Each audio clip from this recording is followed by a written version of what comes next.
bienvenidas, bienvenidos, bienvenides a todos, todes, acá a este congreso. Mi nombre es Andrea Pontoriero, yo trabajo en la Universidad de Palermo y soy coordinadora del área de teatro, espectáculo y música. Y bueno, hoy voy a estar acá para coordinar esta comisión sobre estudios artísticos. En esta comisión vamos a tener distintos colegas que van a dar su ponencia y vamos a tener 3 idiomas hoy en este rato que tenemos, que son en castellano, en inglés y en portugués. Así que les pedimos a todos los colegas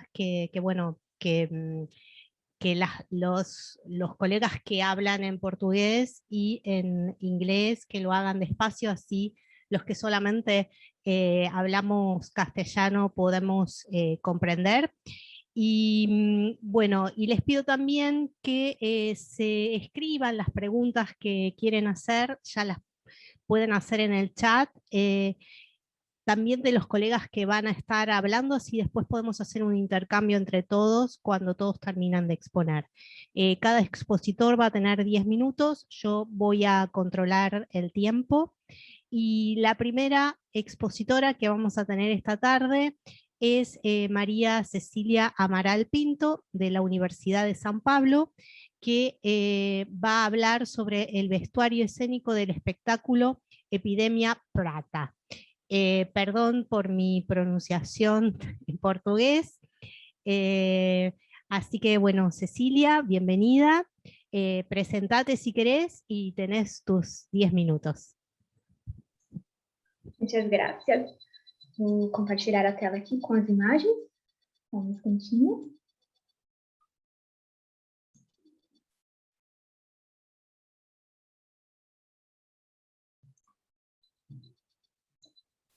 Boa tarde, eu sou Maria Cecília e eu vou apresentar o artigo sobre o artigo, o traje de cena do espetáculo Epidemia Prata, que fez parte da minha pesquisa de mestrado em artes cênicas pela Escola de Comunicação e Artes da Universidade de São Paulo, que recentemente eu defendi, fiz a defesa do mestrado, onde eu estudei e investiguei os trajes de cena da Companhia Mungunzá de Teatro com orientação do professor Fausto Viana. A Companhia Mungunzá, ela é uma companhia de São Paulo, atualmente composta por um grupo de 8 artistas, que trabalham na organização, na produção e na criação artística com uma pesquisa focada no teatro contemporâneo. Com mais de uma década de história, o grupo vem se apresentando, vem se destacando na cena paulistana, com um repertório composto aí por vários espetáculos, e os espetáculos da companhia são produzidos por diversas camadas narrativas que transitam aí a partir do teatro épico, do teatro documentário, com uma concepção visual que traz diferentes propostas às montagens, Então, o uso de recursos tecnológicos, como a projeção e o modo de subverter a utilização de alguns materiais que se transformam em trajes cenográficos ou que incorporam o espaço visual e até mesmo o próprio corpo do ator, são elementos que se caracterizam nas visualidades, na cena da Companhia Mungunzá.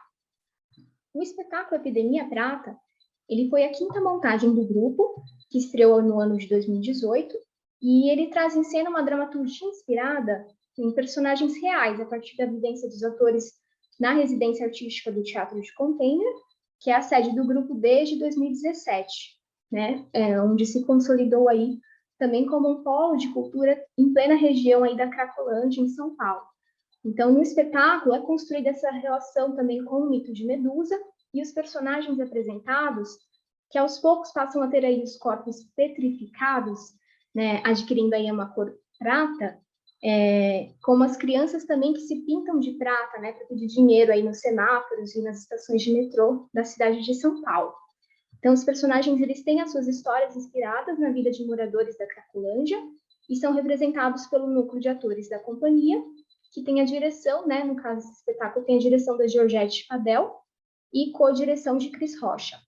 O processo de criação do espetáculo, ele teve a duração de 9 meses, sendo que os figurinos tiveram aí um processo que durou 1 mês, no último mês do processo de composição do espetáculo. Foram pensados aí pela Sandra Modesto, que é a atriz da companhia, e pela Cris Rocha, que também ajudou na direção. E o traje de cena, ele chama atenção pela sua evolução ao longo, né, da história, que vai seguindo aí uma tonalidade fria, com cores que permeiam aí os tons de cinza e azul, como a gente pode ver na imagem. A cor prateada, que é aos poucos adquirida pelos personagens, ela tem como inspiração a figura dessas crianças, né, que eu comentei antes, que se pintam no farol de prata, né, para pedir dinheiro, e também tem a referência da figura mitológica de Medusa, né? Então, aos poucos, esses personagens eles vão ganhando essa cor prata, com o uso de uma maquiagem cênica que vai atingindo esses corpos dos atores durante uma performance, né? Então, é utilizada duas maquiagens, uma em pó e outra em forma de creme. Outro elemento que chama atenção nessa caracterização é o uso de embalagens descartáveis, né? No caso, as marmitex, que vão passar a compor visualmente aí os corpos dos atores como um traje prateado, endurecido, descartável e muito simbólico, né? O elemento ele foi trazido pelos próprios atores durante os processos de construção do espetáculo, né, nos ensaios, e ele passa a ter aí uma leitura de traje a partir do momento que ele passa a compor esse corpo também, né? Então, essas estruturas, elas vão trazendo esses preenchimentos nas orelhas, nas genitais, nos ombros, no busto, nesse corpo dos atores.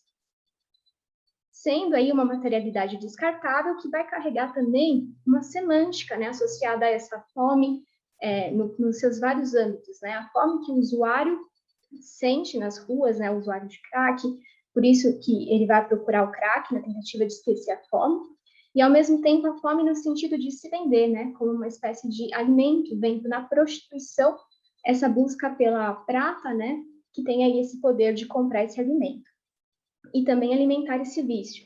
Então, uma das personagens que se destaca aí é a Elsa, interpretada pela atriz Verônica Gentili, que aparece na imagem, e ela vai representar esses muitos ninguéms invisíveis para a sociedade. Ela aparece desde as primeiras cenas, e na última cena ela vai ser erguida de bandeja sobre a tampa de um bueiro, como se estivesse sendo servida. Então, erguida nessa tampa, Elsa passa a ser maquiada pelo sistema, que lhe veste como quer, adquirindo aí o seu lugar de fala. Então, no entanto, esse lugar não é legitimado, né? Enquanto ela faz o seu depoimento, trazendo a sua história, Elsa não tem poder de escolha. Ela é despida e é vestida em cena com essa saia, né, feita de retalhos de tecido de guarda-chuva, onde é revelado o avesso do tecido, que é prata, né? Então, tudo vai ficando prata. Além da saia, colocado no seu busto, nos seus ombros, esse revestimento feito com embalagens de marmitex. E a Elsa, ela vai ganhando ela ganha também essa flor prateada que confere um certo embelezamento forjado, maquiando aí a sua verdadeira identidade em troca de uma visão romantizada que proporciona maior lucro e atração para a indústria do entretenimento. Outra personagem que se destaca também durante as cenas é a figura de uma mulher dentro de uma bolha gigante feita de material plástico. Essa personagem, ela fica a metade do espetáculo, né, dentro dessa bolha, de certa forma aí alheia a essa realidade e alimentando o sistema com as suas moedas. Então, ela veste um traje de academia na cor azul e ela fica jogando essas moedas que simbolizam migalhas, aí ao mesmo tempo que reforçam, né, esse abismo social entre as classes, já que não tem o poder de mudar essa realidade, apenas de anestesiá-la, né? Esta bolha em cena, ela também simboliza e representa a figura das vitrines humanas, né? Então, cada vez mais é comum nas muitas academias espalhadas pela cidade, né, no caso a cidade de São Paulo, exibindo o culto ao padrão do corpo perfeito, né, com figuras de mulheres e homens quase que sempre alienados à realidade e escravos de um padrão de beleza. E essa bolha, revestindo essa personagem, ela também passa a compor, junto com a caracterização, junto com o figurino, como mais uma camada desse traje, né, que vai se transformando a partir do momento em que a bolha murcha. Então, a bolha, ela vem como um objeto ambíguo, como elemento que faz parte do cenário, mas que também se reveste em forma de traje, né, de figurino. A encenação, ela é marcada por projeções que acontecem durante boa parte da performance. Em uma das cenas, as personagens ficam deitadas no chão, cobertos, né, por estruturas plásticas e materializadas que fazem referência a cobertores cinzas que sempre são distribuídos para pessoas em situação de rua. Ao mesmo tempo, essas estruturas, elas também lembram suportes plásticos que revestem cadáveres. Nesta cena, enquanto alguns personagens estão cobertos no chão com esses plásticos, né, um ator utiliza um extintor e borrifa um líquido sobre esses corpos. E esse líquido, né, no caso, tem um cheiro forte de aguardente, que é cachaça, de forma que a cena ela vai trazendo esse peso simbólico dessa violência, né, desse cenário de guerra que o lugar tem, né, com os frequentes ataques da polícia e do poder público também. Então, os figurinos desse espetáculo somam esse conjunto cênico, acrescentando uma plasticidade visual com uma estética formada por elementos que combinam aí com a proposta cenográfica, né, do teatro contemporâneo, utilizando peças de roupas provindas de acervo, de brechós, materiais reciclados, como a saia feita com tecido de guarda-chuva e as embalagens de marmitex. E a caracterização, ela fica, então, em harmonia também com a própria relação do teatro de container, né, que é o espaço onde o grupo tem a sede. Já que os figurinos, eles são compostos por trajes comprados, reutilizados e também materiais ressignificados. E o próprio teatro, ele traz uma estrutura, né, física que se compõe de uma diversidade de ideias. No caso do teatro de container, ele foi construído por meio de uma junção de 10 containers marítimos reaproveitados, né? Então, envolvendo então esse reaproveitamento e ressignificação de materiais. Então, concluindo, o figurino do espetáculo analisado, ele traz uma plasticidade que compõe e impacta diretamente nessa obra, enquanto elemento visual, com materialidades que subvertem aí esse uso original, né? Formas que fundem traje, espaço e maquiagem cênica, que traz a leitura de traje prateado, apresentando aí uma proposta visual de acordo com a estética da encenação. Obrigada a todos, né? E havendo interesse, eu fico à disposição através do meu e-mail para conversar mais sobre essa pesquisa. Vou colocar aqui no chat.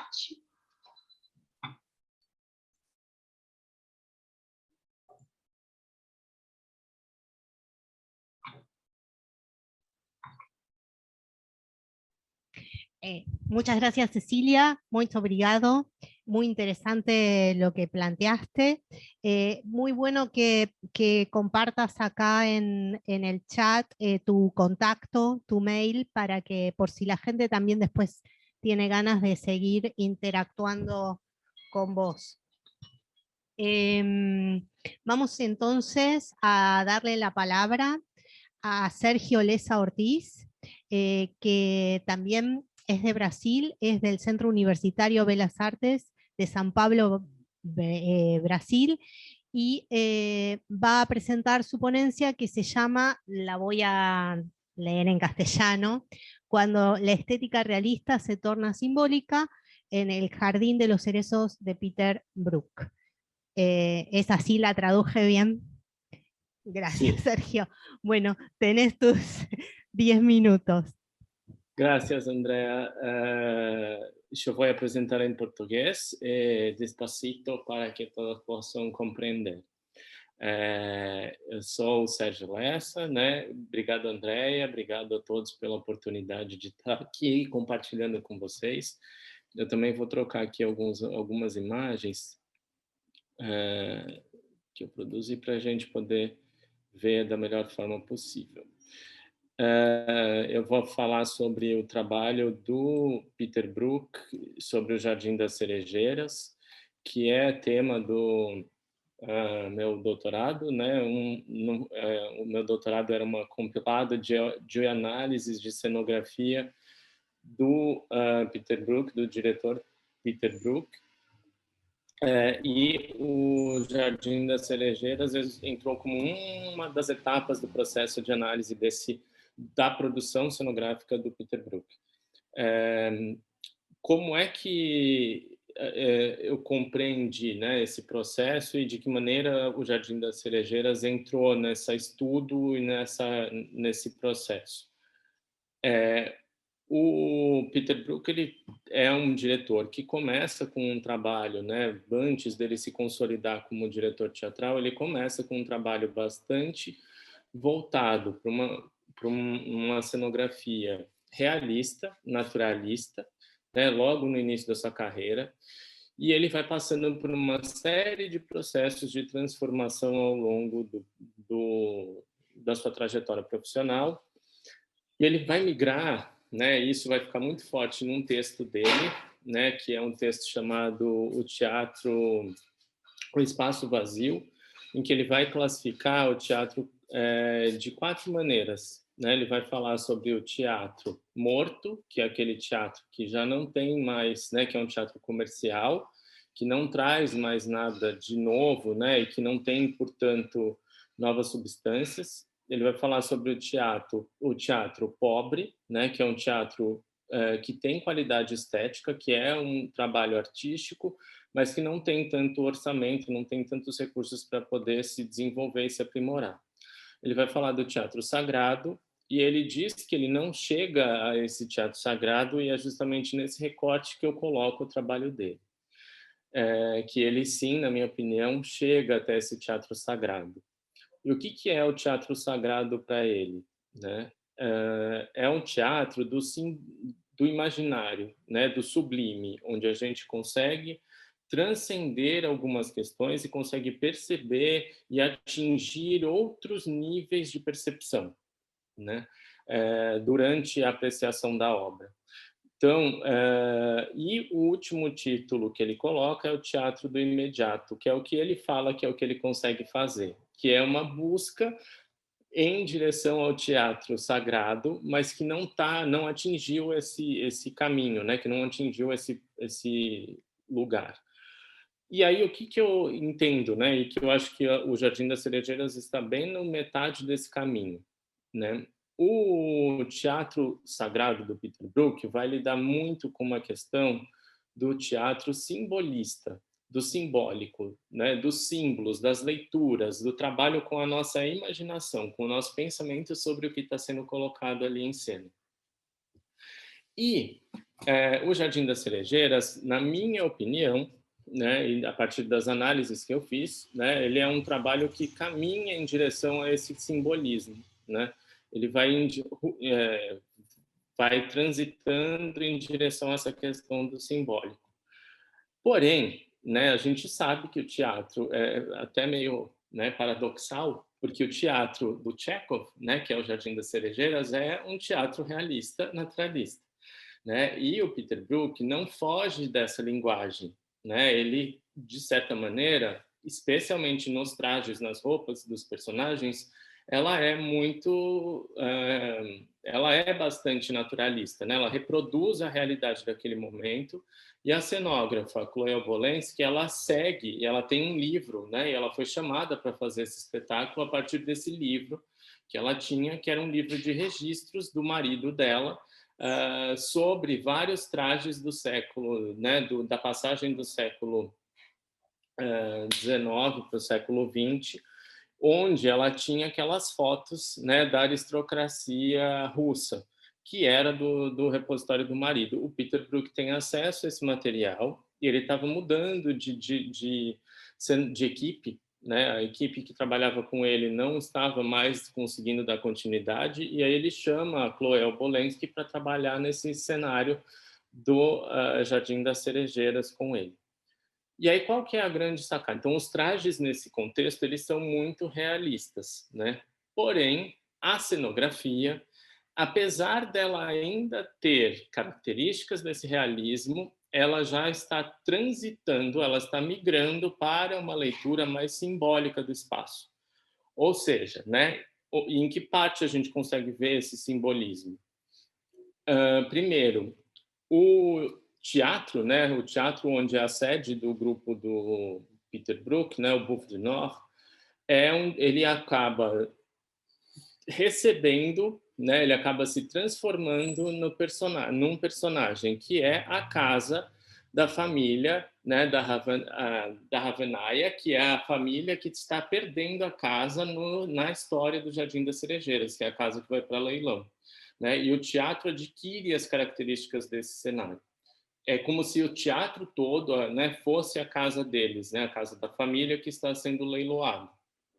E para fazer toda a ambientação desse lugar, que estava todo decadente, estava em ruínas, estava, né, como a gente consegue ver, as paredes todas raspadas, cheias de, né, decadente, com todo esse ambiente, ele decide colocar como base para isso tapetes persas, que eram tapetes que eles usaram em outras encenações, né, para poder fazer o revestimento do chão e dar essa continuidade.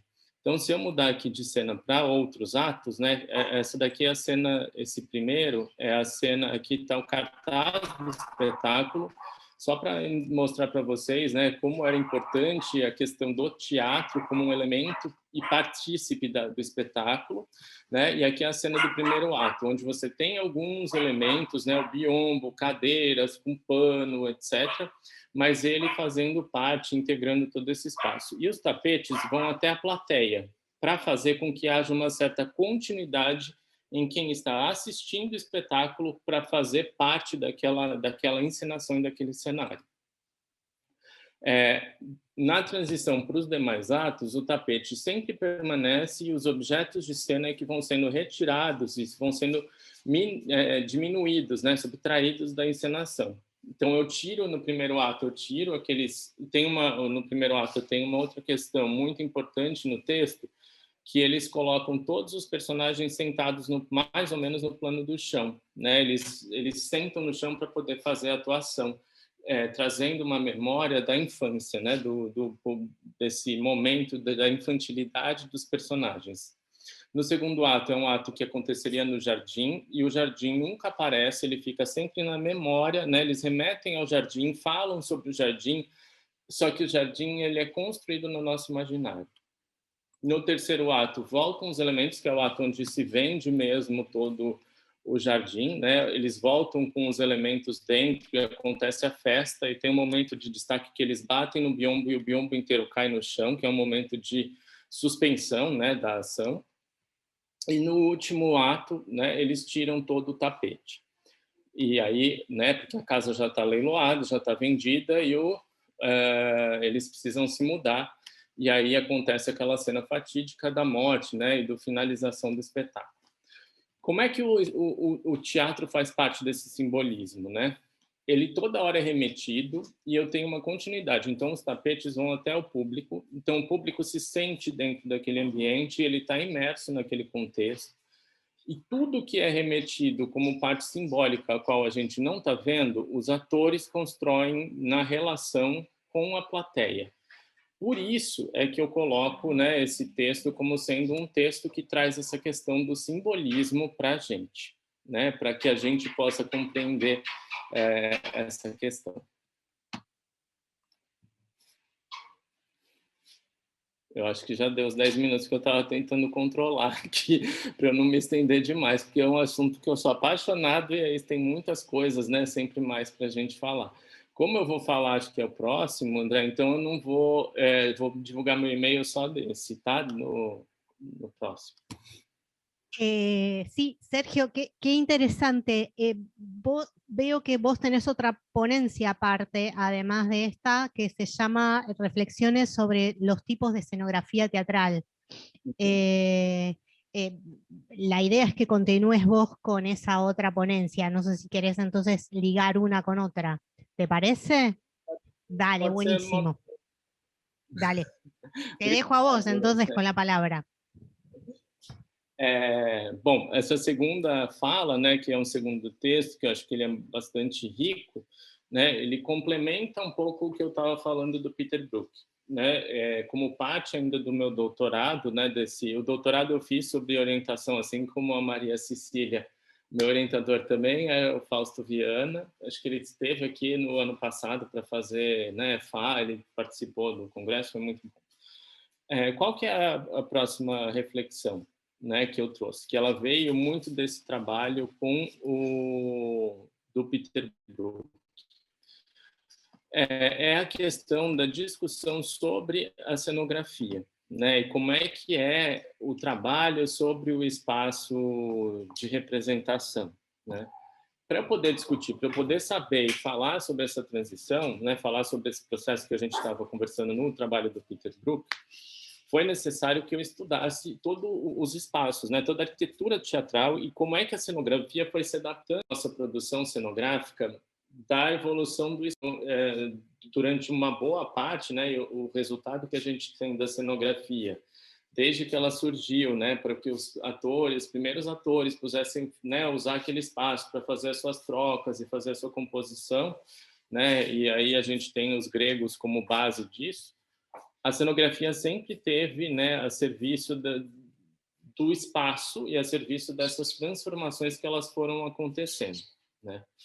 Mas a partir de um certo momento, né, que é especialmente no momento dessa transformação, né, do que a gente estava falando do Jardim das Cerejeiras, do teatro, né, e da introdução da tecnologia, depois do Wagner e tudo mais, a cenografia começa a se dissociar, não estar o tempo inteiro em função só das condições que a gente tinha do espaço. Ela começa a adquirir uma série de outras possibilidades. E aí eu peguei como base, né, para trazer esse tema à discussão, um trabalho que o Fausto pegou sobre um outro cenógrafo que trabalhou como pesquisador dentro da Universidade de São Paulo, da Escola de Comunicações e Artes, que é o Campelo Neto. Ele foi professor e ele era um cenógrafo bastante importante e ele tinha uma intervenção muito grande ali dentro daquele contexto. E, né, percebendo todo esse processo, também tem uma outra questão que ela vai impactar bastante na produção cenográfica, que é, a partir da determinação do espaço, da caixa cênica, né, do espaço teatral, do barroco, né, que a gente estabelece, a caixa preta, com todo, né, o movimento de transformação e tudo mais, os diretores teatrais, a partir dali, começam a questionar, né, essa construção. E a gente tem uma ruptura muito maior ainda, recentemente, com a questão da performance, né, com o avanço das tecnologias e com a performance como um elemento que vai fazer essa modificação e vai trazer esses elementos, né, de uma forma com uma ruptura muito grande, muito intensa. Então, a partir desse momento, o que a gente começa a perceber? Eu tenho utilizado dentro das aulas, de uma certa maneira, como um processo de aprendizagem, eu tenho visto e eu tenho tentado trabalhar com os alunos a partir dessa ideia da gente entender quais são os estilos cenográficos que a gente tem para a gente poder compreender como é que ele se aprimorou, como é que foi o desenvolvimento a partir do tempo e como é que a gente poderia, será que seria possível a gente estabelecer processos de paralelo entre a cenografia e os trajes de cena e como é que uma coisa impacta na outra. Tá? A gente ainda está no processo de elaborar essa pesquisa e de trazer isso à tona, mas a parte da cenografia, por conta desse material do Campelo Neto e que o Fausto tinha resgatado, foi possível de trazer em discussão. Então, a gente estabelece, né, dentro dos estilos cenográficos, duas vertentes. Uma que seria esse materializado, ou seja, algo que se torna físico, né, e que a gente pode, portanto, apalpar, ver, perceber, né, que é um cenário efetivamente construído. E uma segunda subdivisão, que é o cenário não materializado, ou seja, tudo que a gente não consegue tocar, tudo que a gente não consegue perceber de certa maneira.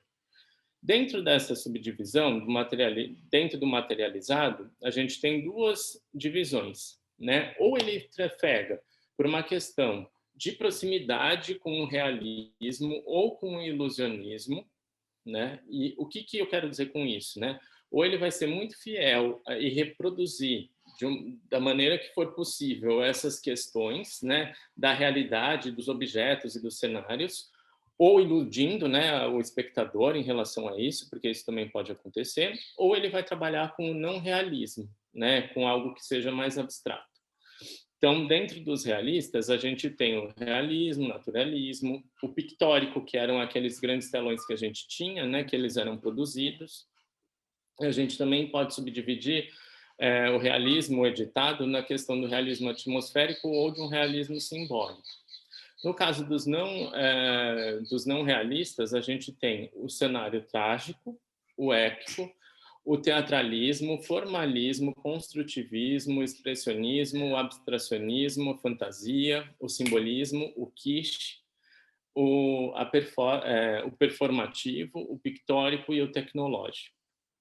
Dentro desse contexto, a gente tem trabalhado dentro da escola, quando tem as aulas, para a gente poder avançar com os alunos e trazer o repertório para eles sobre a questão de cenografia, pedindo que a gente tente identificar e perceber essas questões. E isso tem sido muito rico no processo de formação, porque a gente consegue identificar alguns traços comuns para cada um deles, né?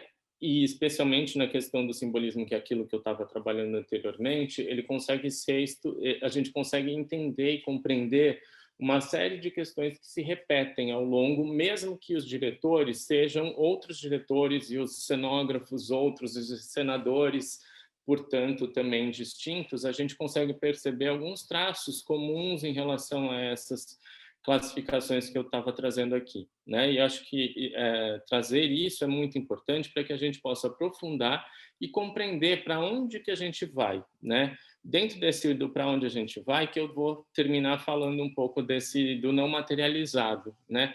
Que ele pode ser tanto realista como não, e que a gente tem começado a perceber algumas investigações muito incipientes nessas áreas, mas que são necessárias que a gente possa aprimorar mais e verificar mais. Eu acho que essa oportunidade que a gente está vivendo agora tem rumado para o desenvolvimento dessas novas tecnologias. A gente tem também, né, dentro dele, esse cenário sonoro, que é produzido todo a partir, né, de sons e de musicalidade e de tudo mais, e isso vai trazendo toda essa percepção para a gente. O verbal, que é todo aquele que é falado e não necessariamente ele é físico. O virtual e o holográfico, né? Que a gente consegue analisar alguns diretores e alguns encenadores trabalhando bastante, especialmente um pouco antes, né, desse processo todo que a gente tem vivido de zoom e de supressão, né, desse universo material e físico das ações teatrais. A gente conseguiu fazer um mapeamento e alguns grupos teatrais e alguns diretores têm trabalhado bastante nessa vertente, nessa linguagem. Tá? É uma pesquisa que a gente fez esse grande panorama, né, para poder compreender um pouco, né, e eu acabei me desdobrando mais, me aprofundando mais nesse primeiro, no simbolismo, que era o que tem um foco bem grande no trabalho do Peter Brook, mas todos esses outros que a gente comentou, acho que eles são ricos e fazem parte da nossa história e devem ser aprofundados e aprimorados, né, no desenvolvimento de novas pesquisas. Eu vou deixar também o meu contato para quem quiser trocar coisas, contribuir, enfim, né, estou à disposição para conversar mais com quem quiser, quem puder, e vou escrever aqui no chat também. Eu vou pôr 2 e-mails, que eu acho que eles são... Tem o meu e-mail pessoal e o e-mail da instituição.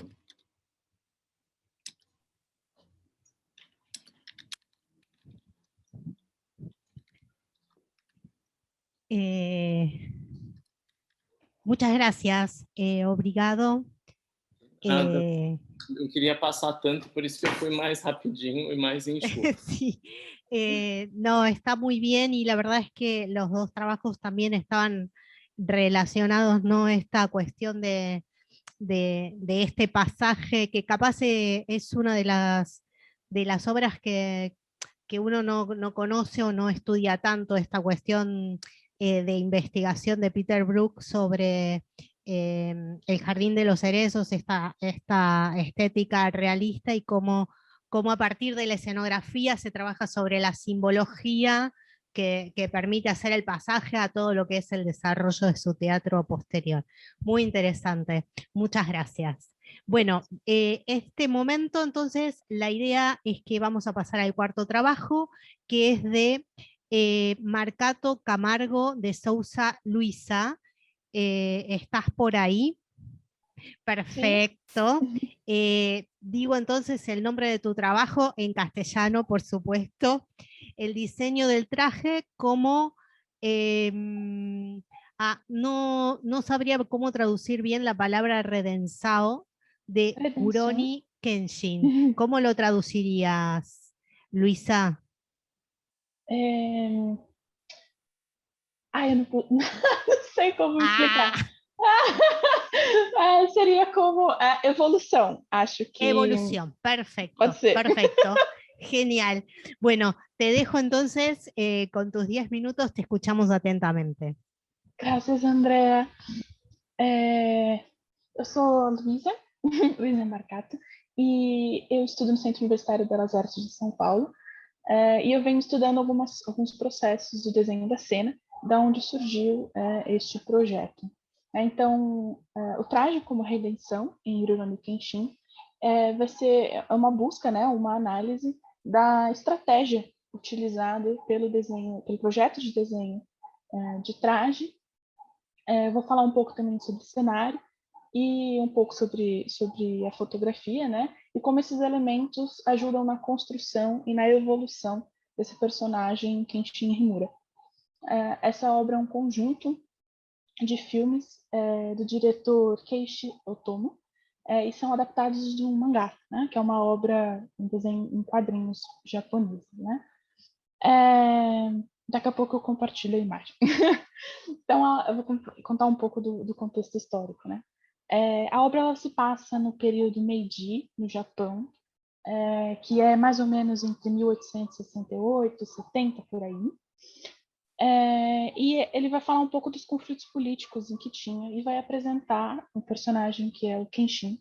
Ele era um samurai assassino, ele era conhecido como Batosai, e ele trabalhava para alguns opositores do governo atual, né, que seria o anterior ao Meiji, que é o shogunato, e ele acredita nas promessas de um novo governo, né, ele acredita nas promessas do governo Meiji, e que esse novo governo trará evolução, trará paz.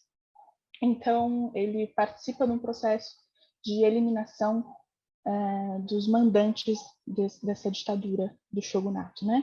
Ironicamente, ele vai utilizar da violência para isso. Bom, e aí quando ele consegue atingir esse objetivo e o Japão entra dentro desse novo processo político, vai ter um desarmamento da população e vai ser retirada o quesito de classe samurai, né? Então, o Kenshin ele vai carregar, ele vai se distanciar desse governo, dessa ideia, mas ele ainda vai manter algumas características de samurai, né? E ele vai carregar um peso pelas todas as vidas que ele tirou durante esse processo. E aí é que começa essa redenção dele, né? Essa evolução sobre esses pecados. Então ele vai se tornar um Ronin, que seria um andarilho, e depois de 10 anos ele encontra um dojo, que é uma academia de artes marciais, que acredita nele, já que ele prometeu a si mesmo que nunca mais tiraria uma vida. Então ele foi acolhido neste lugar. E aí o que acontece? A obra ela vai trabalhar sempre oposições. Eu vou compartilhar a tela para a gente conversar sobre. Então ela sempre vai trabalhar oposições no cenário, no traje e na fotografia. Então ele vai mostrar o tradicional japonês oposto ao que começa a se inserir de cultura ocidental dentro do Japão. E a fotografia vai sempre trabalhar cores de matizes azuladas versus matiz vermelha. Bom, e aí alguns elementos do cenário vão trabalhar essa dor desse personagem. Então, o Kenshin é este personagem aqui, né? E a gente vê que do lado dele a gente tem objetos pesados e opacos, né, representando esse problema do passado dele, essa dificuldade de se desprender deste passado. E do outro oposto a gente tem um personagem que passou por essa etapa. Então a gente tem elementos leves, translúcidos e a presença da família dele no fundo, né? Então é uma mudança de visão perante a nova era de paz e afins, né? Eu comentei que a fotografia usa bastante essa diferença de cores, né? Então a gente tem aqui um pouco mais amarelado, meio alaranjado, depende da tela do computador, e um pouco mais azulado. Isso é interessante porque o filme ele tem bastante relação com artes performativas japonesas, em especial o kabuki, em que se mostra essa oposição entre vermelho e azul, em que o vermelho representa o herói da história e o azul representa o antagonista, o vilão, que não necessariamente é mal por si só, mas ele é um antagonista. Bom, e aí a gente chega no ponto principal, que é o traje, e como isso vai contar a história do personagem. Então, nesse trecho, a gente vê ele como Batosai, ou seja, como assassino, e aí a gente tem o kimono escuro, a espada está sempre manchada de sangue, e aí ele tem uma fala que é pouco educada, ele tem uma fala rude.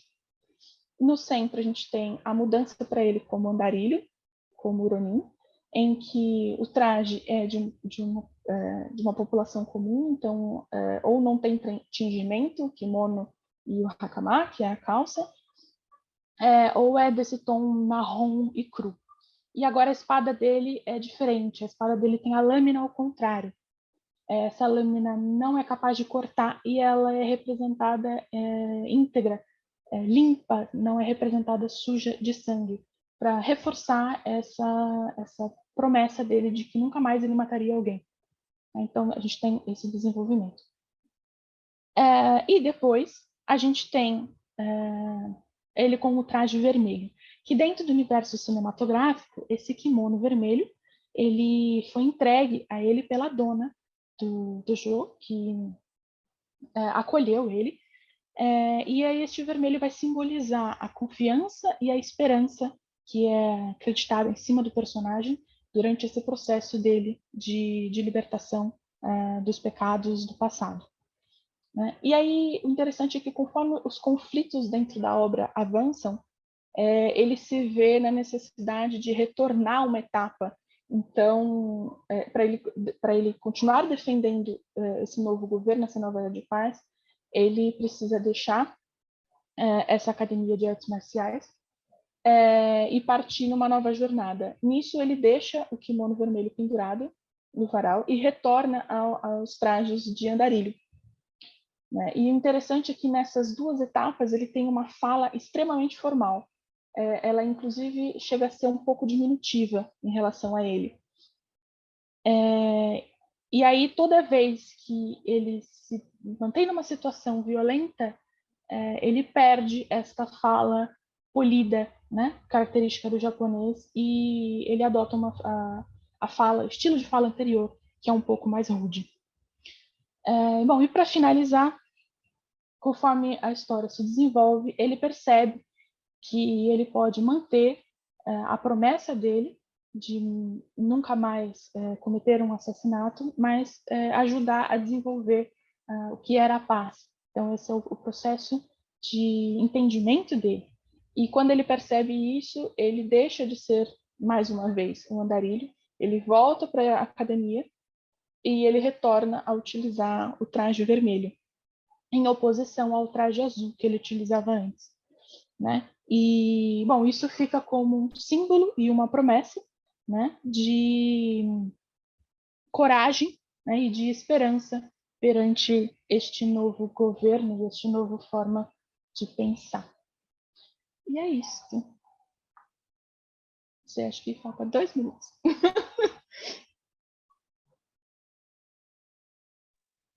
Muy bien. Tudo bem? Muy bien con el tiempo. Bueno, muy interesante, Luisa.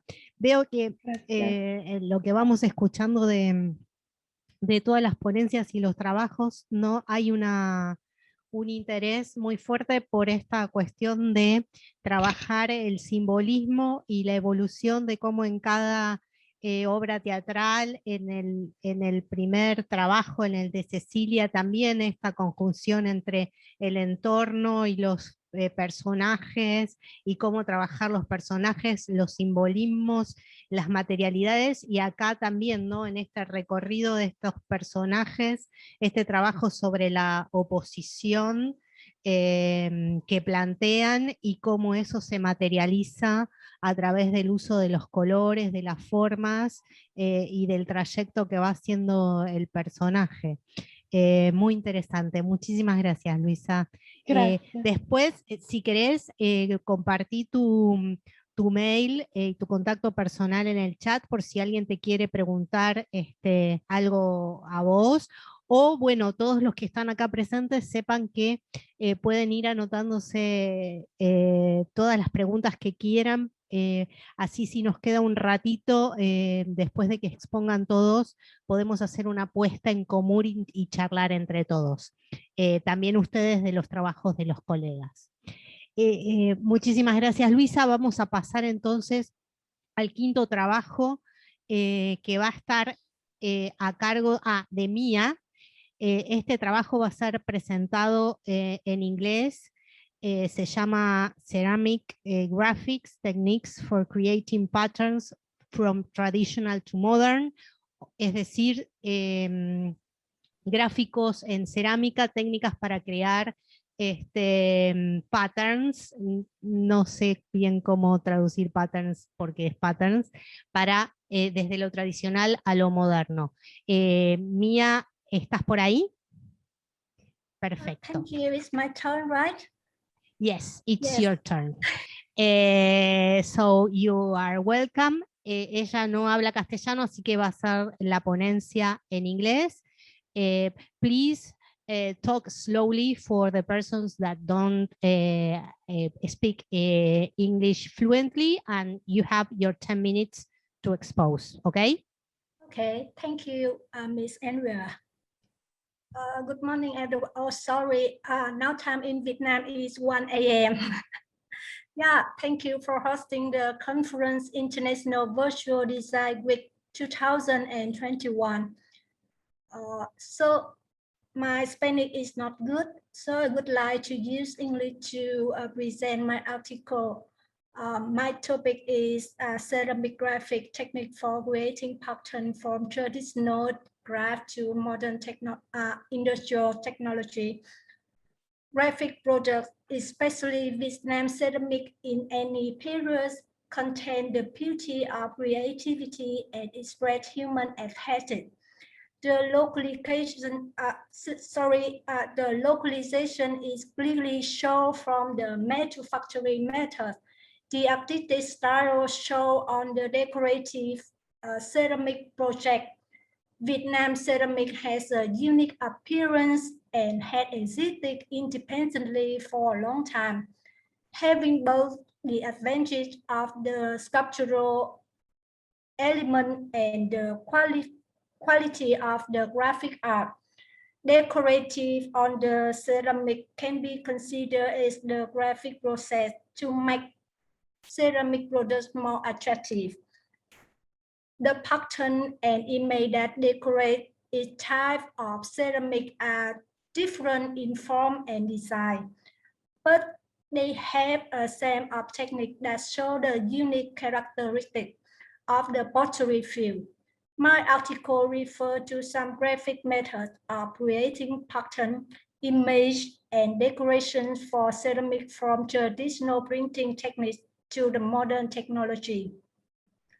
I look forward to being able to incorporate them into art and design education at my school. It's Bang Lang University in Ho Chi Minh City. Maybe in some subject that related to the ceramic design. You know, pattern decorative in a rather important step in the ceramic process, requiring the mastery and ingenuity of craftsmen in coordinating and analyzing the unique characteristic of each product to offer decorative method, making the final product achieve the best value.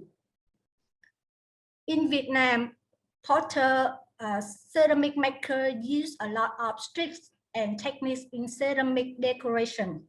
Besides shaping technique for ceramic, pattern making techniques also have a variety of ways, ranging from the traditional such as right pointing on the pottery or imposing or brushing, etc., to new printing techniques with mass production machine. Traditional techniques have been used for a long time. In the past, we had a lot of famous ceramic For example, Celadon pottery in Lý Dynasty is about the 11th to 12th centuries, or the brown glaze pottery in the Trần Dynasty is belong the 13th or 14th century, and the blue and white glaze pottery in the Lê Dynasty is the 15th century. Decorative patterns for ceramic were made with the method of light engraving, embossing, and perforation in ceramic of the Lý Trần Dynasty. Painted with brush is appeared from the pottery of the Lê Dynasty, a rather special ceramic that is still handed down to this day is I remember is Chu Đậu pottery with a cobalt blue pattern. It was painting on the white glaze background. Next, I would like to introduce some traditional handmade decoration patterns that are still used in today's pottery making in Vietnam. The first, I want to mention the embossing on the ceramic. We can distinguish three different techniques. They are not the same, but they can we can similar because they quite look same, but they are different technique, not the same. One is embossing. One is carving on gradient emboss. It's two type technique, and the others is perforating. The second technique is the painting by brush on the ceramic. This technique was used from the early Lê Dynasty and is now very popular in the pottery workshop. Based on the property of color and grace, ceramic can use the following brush drawing the technique. We can draw on glaze or between glaze or under glaze. The third is the carving technique on the ceramic. This technique of decoration pattern appearing for a long time in the field of ceramic, which are used to enrich ceramic products such as engravings and making. This technique is also known as imprinting. It means that we impress or stamp on the surface of the ceramic. Continue the following of our history. Modern ceramic compared with the previous generation of pottery, both in terms of material using forming techniques and decoration has brought many different things. Modern ceramic production technology bring the technological system into mass production and apply from new printing technique on ceramic. Ceramic decoration in this period had many alterations, not only show on the shades of glaze and color, but it's also expressed in the content and pattern expression. We have some industrial printing technique on ceramic now, such as using decant sticker and transfer printing. In the decant sticker, we have underglaze decant or overglaze decant, and in the transfer film printing, we include heat transfer film and pad printing.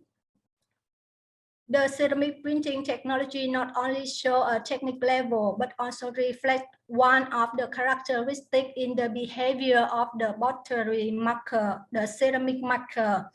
In my conclusion, it can be seen the ceramic production technique nowadays have gradually replaced the decorative technique of the earlier ceramic making period.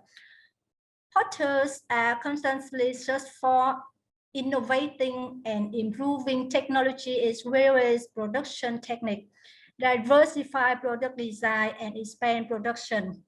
You know, currently in Văn Lang University, students in the industrial design major have a short course of research on the traditional craft village. In this course, had the module for ceramic. Students will travel to the ceramic facility from traditional to the modern to visit, observe, and study pottery processes. Besides, students can also participate in designing and directly creating many beautiful and highly applicable ceramic products. So I would like to end my presentation here. Thank you for your listening. Thank you, Ms. Andrea. Thank you, everyone. Thank you, Mia. Well, very interesting. I didn't know very much about Vietnamese pottery, and but I think it's very interesting, all the things that have to do with tradition and how to incorporate tradition in new technologies and in design, and how, for example, here in Argentina or in Latin America, also we incorporate traditional patterns of our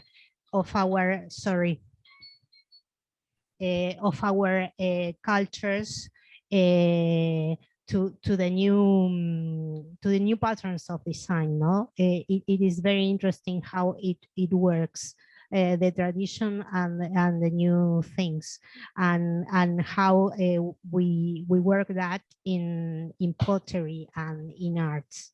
Very interesting. Thank you very much, Mia. Por favor, todos los que quieran por ahí hacerle alguna pregunta a Mia,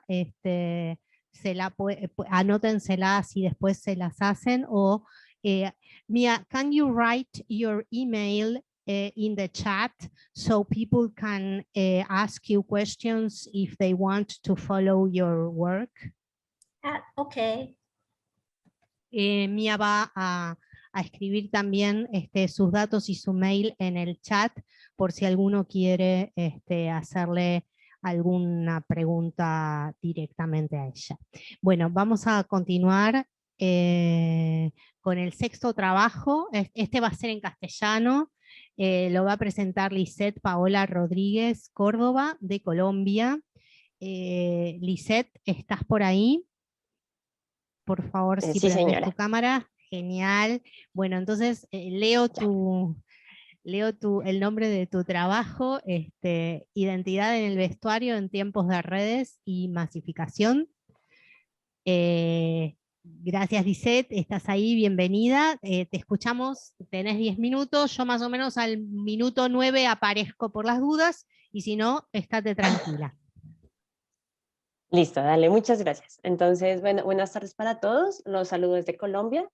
Me llamo Paola Rodríguez, soy diseñadora de modas y especialista en gerencia de diseño. Entonces, hoy quiero traer en discusión la hipótesis si actualmente existe identidad en el vestuario o son las redes sociales y la masificación comercial las que influyen a la hora de adquirirlo y cómo todo eso se articula con el fast fashion. Para dar inicio a toda la temática es necesario definir y delimitar cada parte para entender su relación simbiótica. La identidad, según como lo identifica la RAE, se trata de la conciencia que tiene una persona de ser ella misma y distinta a los demás. Entonces, este es un acto personal que puede ser cambiado y moldeado según nuestros propios criterios. La cultura, por otro lado, tiende a estar ligada con el entorno, las comunidades, sus ritos, costumbres, tradiciones y creencias. Para Hall, la cultura da sentido y reflexiona acerca de la experiencia común y se divide en dos partes. La primera, la ordinaria, que son todos esos procesos por los cuales una sociedad se reproduce a sí misma, lo que son las creencias, las tradiciones y los valores. Por otro lado, y la segunda forma, como él lo ve, es la forma de vida, en la cual analiza la humanidad en todas las prácticas sociales como la suma de sus interacciones.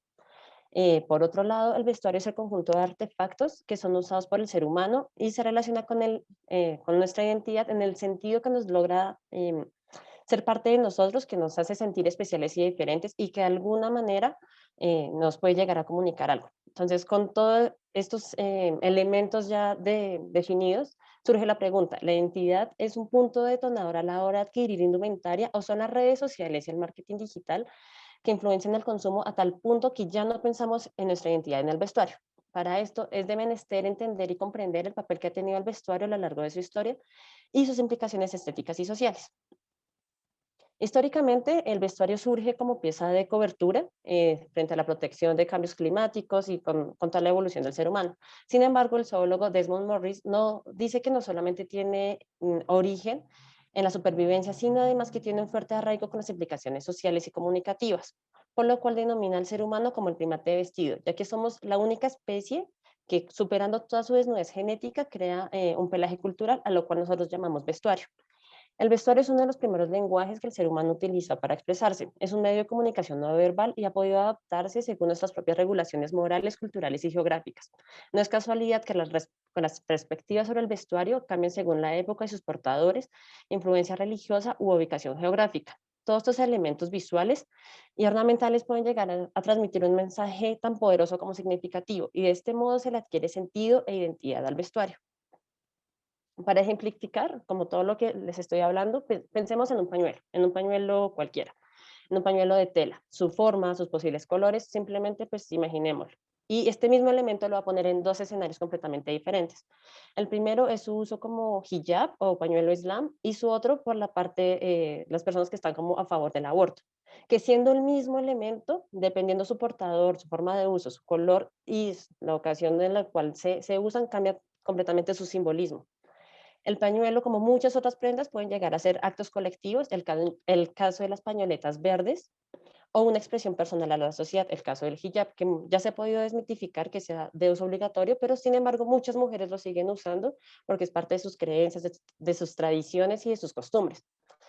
Lo que está claro en ambos casos, que se porta el pañuelo, es un claro reflejo de lo que se encuentra en el interior hacia el exterior, y en el cual el ser humano está tratando de comunicar algo. Ya por otro lado, para darle continuidad a la hipótesis, es si la interconectividad y las redes sociales cambian nuestra interacción social.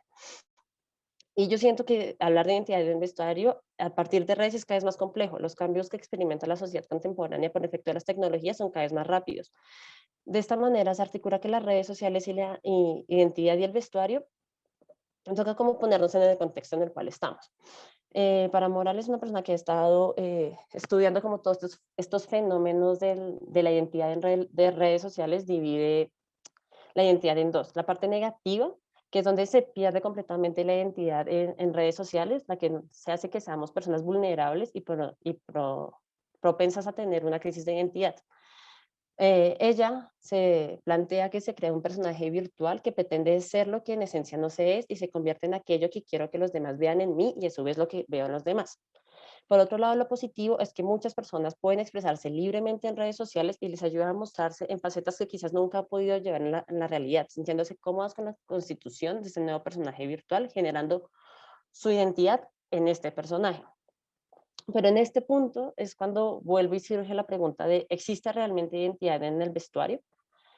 En la actualidad se viven cambios de imagen cada vez más acelerados y las personas pueden portar estilos y prendas completamente diferentes entre sí y sentirse completamente cómodas usándolos. Así como un día puedo portar ropa completamente negra y tener, sí, un estilo un tanto rockero, al día siguiente puedo tener un estilo más boho y no necesariamente tengo que perder mi identidad, simplemente son estilos. Lo que siento es que ahorita se acepta el ser humano desnudo, el cuerpo desnudo tal y como es, y las prendas ya pasaron a ser objetos versátiles como moldeables y no estrictamente están ligados a la necesidad de enviar un mensaje. Es la época donde simplemente vestimos lo que nos gusta vestir. Pero, ¿será que en verdad las redes sociales influencian tanto nuestro consumo? Si bien es cierto, las redes sociales permiten visualizar el mundo de manera rápida y todos y cada uno de nuestros intereses de una u otra forma están pues, puestos en estas plataformas. Permiten expresarnos, subir, establecer qué contenidos consumir o qué imágenes presumir. Por lo general, estas redes visuales son la puerta a una vida que anhelamos tener o la que quiero que otras personas vean en mí, y no básicamente una construcción de identidad y vida digital.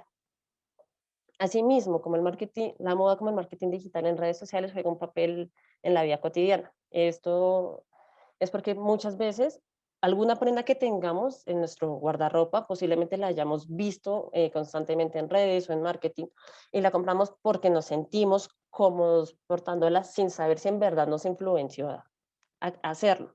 Entonces, de este modo, cada época se construye una clave en los dinamismos sociales que configuran las diferentes tendencias y formas de consumo. Hoy prima para muchas personas la cultura del usar y tirar, porque nadie quiere estar atrasado en las tendencias, en especial aquellas personas que tienen esta identidad digital. Y esto es un concepto con el cual el fast fashion está muy familiarizado, donde a partir de la influencia y la necesidad de cada día tener un nuevo producto, un nuevo estilo, desarrollan prendas cada vez más desechables, logrando que se compren más prendas que nunca. Así como desde mi perspectiva, desde la que yo he podido, digamos, como construir, el problema con el fast fashion se liga directamente con la mano de obra y la no dignificación laboral. Al ser una industria masiva, a veces olvidamos que son personas quienes confeccionan y elaboran las prendas y simplemente ponemos nuestros deseos de consumo por encima de la conciencia que indirectamente se apoya la explotación laboral y las afectaciones ambientales. Con una identidad cada vez más moldeable tendemos a tener mayor diversidad de estilos al vestir y mayores estilos se traducen en más prendas en el armario. Estos cambios de imagen cada vez más acelerados y de multiestilos ayudan severamente a la moda rápida. Entonces, y a mi parecer, las redes sociales y la construcción de una identidad virtual impulsa el consumo desmedido de prendas de vestir. Por último, y para concluir, es difícil de creer que la adquisición de nuestra indumentaria es un hecho apartado de lo que consumimos en las redes sociales. En mi opinión, actualmente buscamos en redes aquello con lo que nos sentimos identificados y no necesariamente nos desliga nuestra identidad, pero sí nos influencia en la manera en la que nos vestimos y comportamos. En consecuencia, y para dar respuesta inicial, considero que claramente nuestros hábitos de consumo han cambiado con la masificación en redes y que el vestuario se ve visiblemente afectado por todas estas circunstancias. Y es sin duda un fenómeno que el fast fashion ha logrado sacarle partida. Por último, siento que el ser humano ha sido capaz de reflejar su individualismo y su identidad de manera autónoma, y aunque vivamos en un mundo marcado por mucha información y esté saturado, logramos encontrar en aquellas prendas y aquellas indumentarias aquello que nos hace sentir únicos y plenamente felices con nuestra identidad.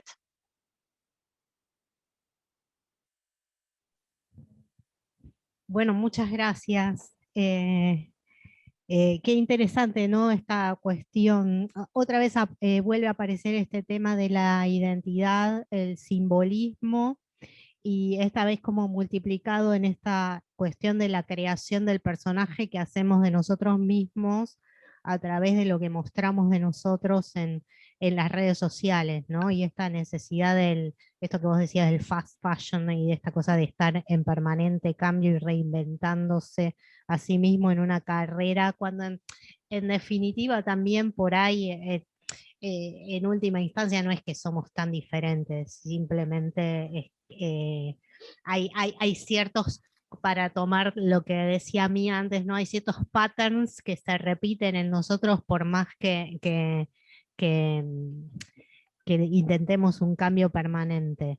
Sí, es muy interesante esta cuestión para analizar respecto de la identidad, el personaje que hacemos de nosotros mismos, el vestuario y esta necesidad de cambios y estilos permanentes que se dan a través de cómo uno se muestra en las redes sociales. Muy interesante tu trabajo. Dale, muchas gracias. Bueno, vamos a seguir con el próximo trabajo. Es una exposición doble. Tenemos acá dos autoras, Mariana Sayani Strini y Ana Beatriz Pereira de Andrade, que son de Brasil. El trabajo se llama, creo yo, si lo traduzco al castellano, El arte del diseño. Ustedes me corregirán si lo traduje mal. Bienvenidas, un placer tenerlas acá y les dejo los 10 minutos. Sí, gracias Andrea. Mariana, ¿estás lista? Mariana está aí? Ok. Abre sua câmera, querida. Já está aberta.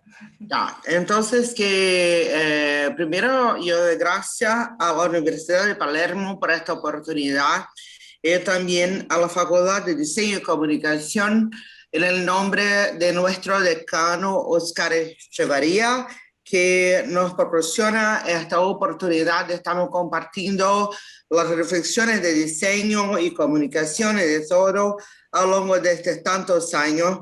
Nosotros brasileños estamos muy felices y yo estoy muy feliz de ver muchos brasileños acá, pero que estoy hace 15 años en esta conversa de encuentro, después congreso, ahora semana virtual de diseño, También gracias al equipo de Palermo, ahora tenemos Julieta acá y gracias a Andrea por su coordinación. No voy a nominar todo el equipo, que son mis amigos, prácticamente una familia que yo construí hace 15 años. Entonces, que nosotros somos de la facultad de la UNESP, que es la Universidad Estadual Paulista, que se ubica en Bauru, que es el interior de San Pablo. Es una ciudad de 400 millones de habitantes, 400.000 habitantes. Es una universidad típicamente universitaria, donde se ubica la FAC, que es la Facultad de Arquitectura, Artes, Comunicación y Diseño de la UNESP, que nosotros también tenemos un posgrado con maestría y doctorado acá. Entonces, que vamos a presentar este proyecto, que es un proyecto que yo fui la supervisora de Mariana en su grado, que ahora es una profesional en diseño gráfico, pero en su grado, con mucho éxito, he investigado las cuestiones acerca de arte y diseño, que engloba cuestiones de percepción, también de colores. Entonces, que sigue Mariana apresentando, ¿sí? Muito obrigada, Ana Bia. Muito obrigada a todo mundo. Boa tarde a todos. A arte do design, assim como a Ana Bia disse, foi o projeto de conclusão de curso. Eu me formei em março agora na Unesp. O projeto ele visa juntar o estudo da psicologia das cores com o estudo da psicologia aplicada ao design e o estudo de artes interativas. A arte do design ele é um projeto que visa criar um tipo de arte interativa digital. Como ele foi criado no meio da pandemia, eu queria trabalhar o sentimento das pessoas, mas ao mesmo tempo eu tinha que trabalhar isso de longe, certo? Então, o que eu fiz para a arte do design foi desenvolver um site, um website, onde as pessoas pudessem participar de uma interação imersiva que tratasse de sentimentos. Porque no momento onde todo mundo precisa estar perto, onde todo mundo precisa desse sentimento, onde não tem esse coletivo, era algo que eu encontrei ser muito necessário. As pessoas, elas entram no site, elas são feitas algumas perguntas que têm tanto um cunho emocional quanto um cunho sinestésico. Então, por exemplo, você entra lá e lá você tem indagação sobre os sentimentos. Uma pergunta sinestésica de qual para você seria a representação em cores da felicidade, ou da tristeza, ou da ansiedade, para que você pudesse entender ali, naquele momento, qual seria a sua cor para esse tipo de sentimento.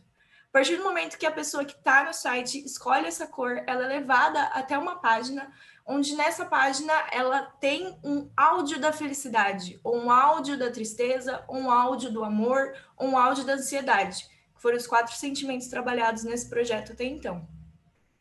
Essa pessoa, então, ela entra nessa imersão de cor, onde ela tem ali uma tela completa da cor que ela escolheu para representar aquele sentimento, e ela ouve aquele áudio que trata sobre esse sentimento, então é uma imersão direta no sentimento selecionado.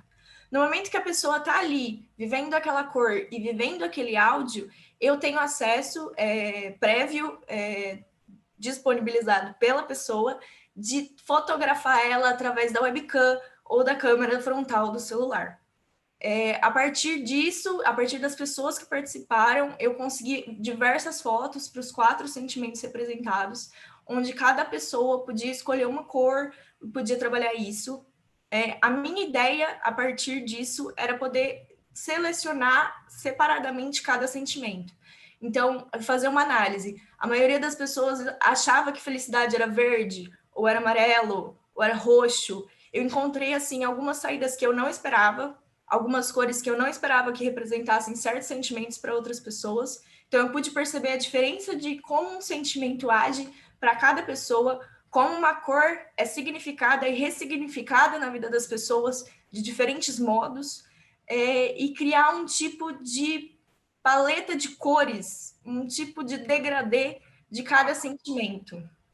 Então, para cada um dos sentimentos trabalhados, foram selecionadas as fotos, né, os prints de tela tirados durante o experimento das pessoas e criado um mapa de cada uma das cores. Então, um mapa da felicidade, um mapa da tristeza, um mapa do amor e um mapa da ansiedade.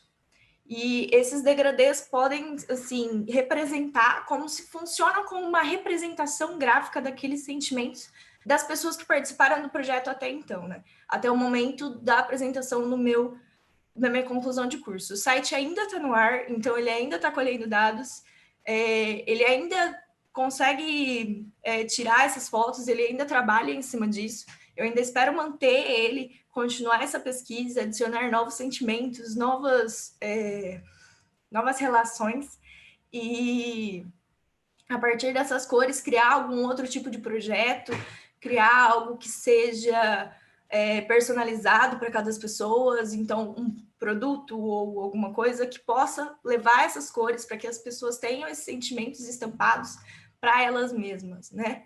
O projeto ele é baseado num artista plástico que eu gosto muito, artista gráfico e plástico que eu gosto muito, que é o Olafur Eliasson. Ele trabalha muito isso, em todos os trabalhos dele, ele fala sobre como a relação das cores com as pessoas e com o ambiente é basicamente aquilo que move a arte. Então, a minha ideia para esse projeto era isso, ter o estudo psicológico e o estudo de ambiente das cores e da relação que elas têm nos sentimentos das pessoas ao redor.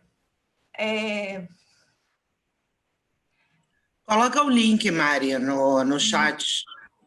Eu vou colocar aqui o link do projeto completo, que tem, onde tem tudo certinho, onde tem todas as imagens, tem toda a escolha de cores. Foram 8 cores selecionadas, pensadas nas cores do arco-íris, mas também trabalhadas para que elas pudessem ser reconhecidas pela câmera do celular e do computador, porque algumas cores não passam nessa leitura de imagem.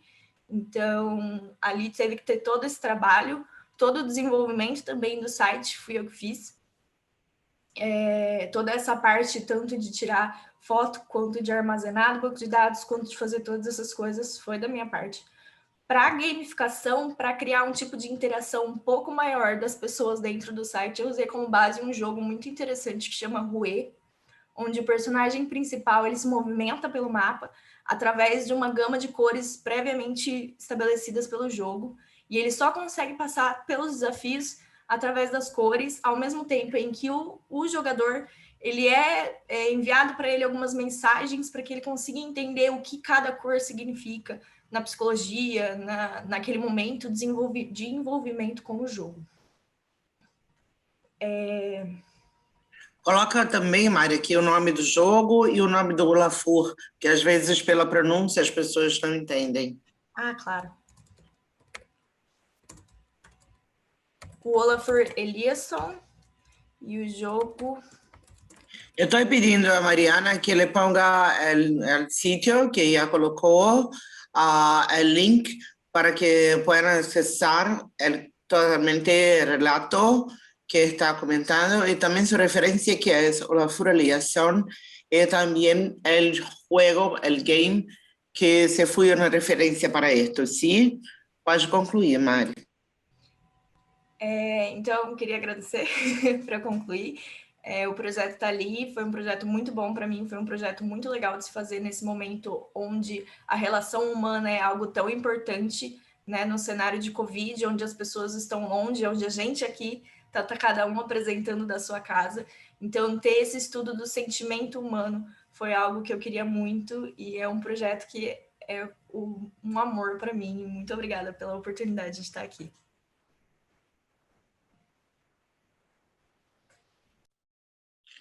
Sí, entonces gracias, Andrea, la concluimos, ¿sí?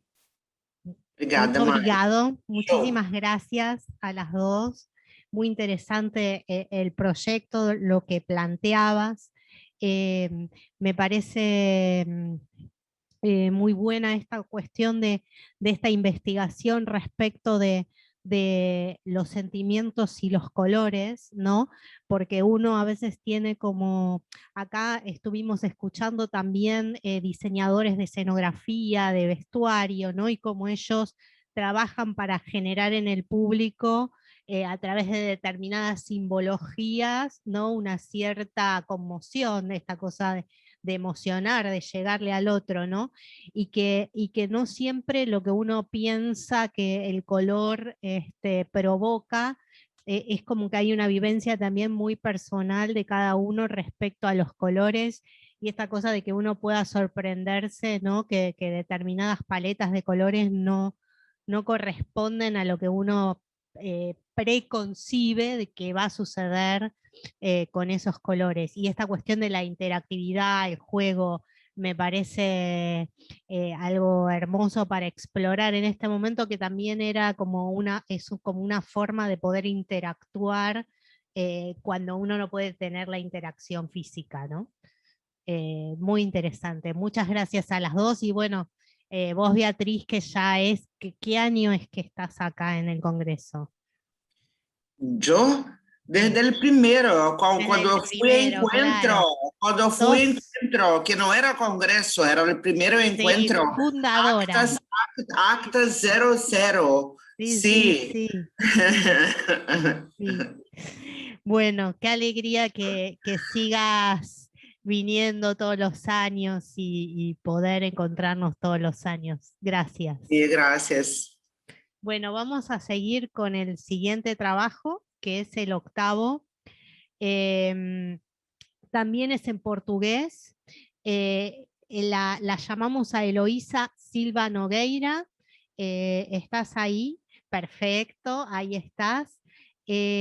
Bueno, tu trabajo, no sabría cómo traducir post-F, la creación estética en medio del contexto pandémico.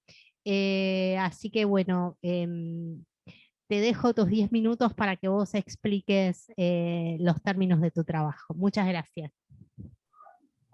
Muchas gracias. Minha apresentação vai ser feita em português e espero que gostem. Então, eu vou compartilhar as imagens aqui e vou falando. Só contextualizando a minha pesquisa, eu sou aluna do Centro Universitário Belas Artes de São Paulo, e a minha pesquisa, ela está na área do teatro e ela está ligada ao feminismo. Então, eu sempre estudo questões ligadas ao feminismo e diretoras mulheres, nesse caso aqui, a Mica Liz. Eu vou começar falando um pouquinho sobre a criação em meio ao contexto da pandemia, né? O setor de teatro, ele foi um setor muito afetado, e então os artistas começaram a pensar possibilidades de como criar em meio à pandemia, e a partir disso vieram possibilidades como fazer utilizando redes sociais, utilizando o próprio Zoom, ou mesmo utilizando trechos que podiam ser gravados e editados e de alguma forma condensados em tudo isso.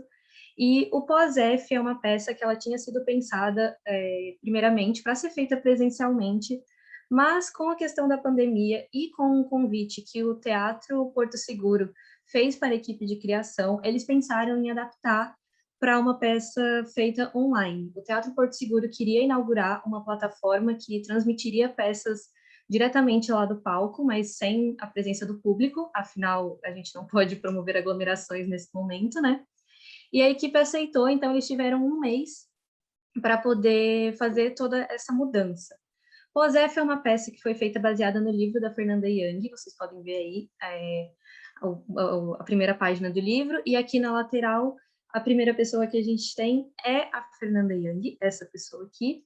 Ela é autora do livro, o livro dela está dividido em alguns capítulos, e ela traz temas importantes como liberdade, sexualidade, assédio, maternidade, e ele também tem algumas características importantes, como no começo dos capítulos a gente sempre tem frases de efeito falando sobre o tema, a gente também tem cartas que falam, que se destacam os destinatários, como por exemplo, cara, lata de leite, então tem alguns destinatários bem curiosos, e também no final de cada capítulo tem partes que são todas escritas em letras maiúsculas que se assemelham ao que seriam manifestos.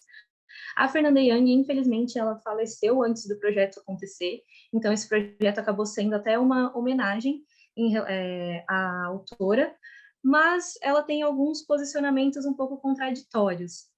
Dá para perceber na leitura do livro que ela entende do movimento feminista, e esse pós-F seria um pós-feminismo, mas em alguns momentos a gente tem alguns posicionamentos um pouco contraditórios, como, por exemplo, em um capítulo em que ela fala de tudo agora é assédio. E, enfim, inclusive a própria equipe, quando eles vão fazer essa adaptação, eles acabam passando por esses momentos que eles questionam o que foi escrito e não necessariamente concordam com tudo que ela escreveu. Aqui a gente tem a diretora da peça, que é a Mica Lins, e aqui a atriz, que é a Maria Ribeiro. A peça é um monólogo. Agora, falando efetivamente da montagem que eles fizeram, né? Aqui a gente tem o cenário e o figurino, o traje de cena, né? Para a gente poder ver. Então, nessa imagem do fundo, a gente consegue ver bastante do cenário. O cenário ele foi feito com essas imagens, esses desenhos pendurados. No próprio livro tem alguns desenhos da Fernanda Young. Eles juntaram desenhos da Fernanda Young e desenhos da Mica Lins, porque além de ser diretora, ela também é artista plástica, então ela também faz desenhos no processo de criação dela, e tem alguns desenhos da filha da Fernanda Young, que atualmente é colunista da Folha de São Paulo, que é um jornal bastante importante daqui de São Paulo. E a gente consegue ver esses desenhos, então, como se fossem pensamentos que podem estar ali rodeando a Maria Ribeiro. A gente tem esse andaime amarelo, que também é utilizado em bastante momentos diferentes da peça e da representação, e que em alguns momentos pode servir como uma cama, como um apoio ali para a atriz, em que ela vai explorando as possibilidades. O traje de cena dela, a gente consegue ver que é um traje bem realista. Ela utiliza uma camiseta cinza de banda e uma calça jeans preta. Isso, de alguma forma, aproxima o público, aproxima quem está vendo e aproxima também de acordo com o que ela está falando, né? A atuação da Maria Ribeiro é uma atuação que tem bastante esse lugar do manifesto que tem nos livros da Fernanda, e bastante esse lugar de trazer para a atriz e trazer os pensamentos para que o público, de alguma forma, repense tudo que tá sendo dito ali de algum jeito. Também eu dou destaque aqui para as inúmeras pulseiras que tem no braço da Maria Ribeiro, que podem ser pulseiras que representem um pouco dessa confusão mental, dessas inúmeras ideias que estão acompanhando ela, e que mostram um pouco dessa confusão no braço dela. Também a gente consegue ver que todos esses elementos contribuem para trazer esse ambiente um pouco de manifestação e de ideias feministas, né? A gente também eu também destaco a calça, que quando a gente sabe que na luta feminista as mulheres demoraram bastante para poder utilizarem calças, e esse figurino, esse traje de cena dela todo faz uma alusão aos anos 90. Os anos 90 são anos bem importantes na luta feminista, em que a gente está falando sobre liberdade. Então, nessa peça, e com essas escolhas estéticas, eles trazem isso também. Por último, nessa última imagem, eu trago destaque para a iluminação. A gente tem aqui iluminação feita pelo Caetano Vilela, e ela tem tons de azul. Então, essa iluminação tira um pouco toda a estética realista que a gente tinha visto até então, traz um pouco esse lugar, talvez, mais do sonho, junto com a sonoplastia, que tem bastante músicas que trazem também esse lugar de manifestação. E essa imagem aqui lateral, em que a gente pode ver a atriz com uma bandeira, então a gente consegue assemelhar bastante ao movimento feminista, né? Quando a gente vê protestos acontecendo por aí, geralmente tem essas bandeiras sendo carregadas, e a mesma posição que ela foi fotografada também remete a isso. Só para finalizar, dando os créditos para as imagens de cenas foram todas feitas pelo Bob Wefferson, e a imagem do livro é da Renata Borges. É isso, espero que vocês tenham gostado.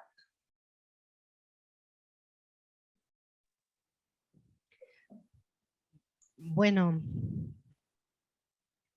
muito obrigado. Muy interesante.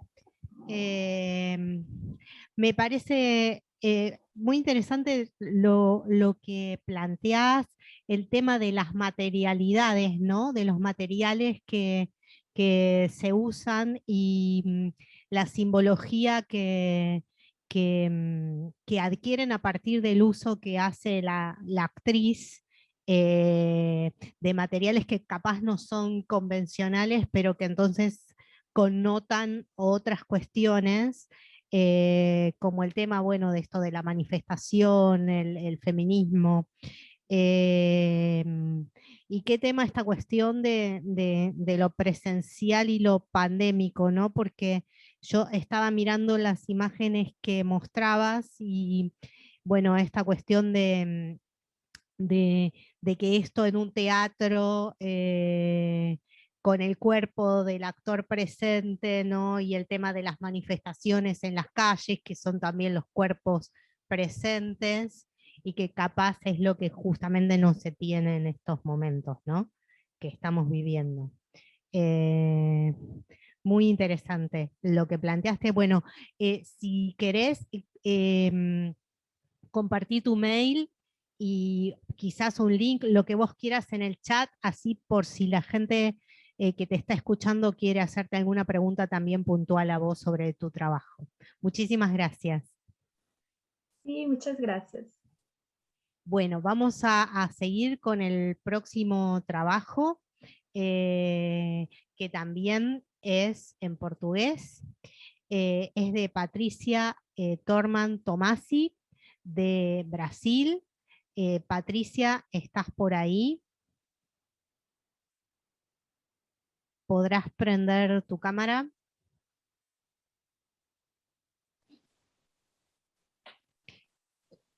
¿No? Bueno. Eu não sei se tu me ouves. Sí, te escucho perfectamente. O anfitrião desativou o vídeo. Eu não estou conseguindo ativar o vídeo. No podés... Julieta, ¿podrías ver el tema de... Sí, solo Julieta que puede sí. acceder a su cámara. Patricia, ahí está. Ahí está. Consegui. Bueno. Muito obrigada. Ahí estamos. Tinha que muchas ser gracias. eu, né? Bueno, muy bien. Leo entonces el título de tu trabajo.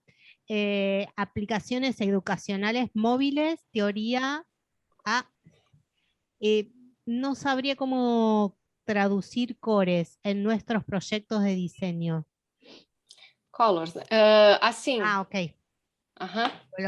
La teoría de los colores, perfecto, sí, lo entendí. Perfecto. O sea, este va a ser un trabajo que se puede emparentar incluso con el que presentaron antes. Muy bien, perfecto. Bueno, Patricia, bienvenida, te escuchamos y tenés tus 10 minutos. Perfeito. Assim, deixa eu só posicionar aqui.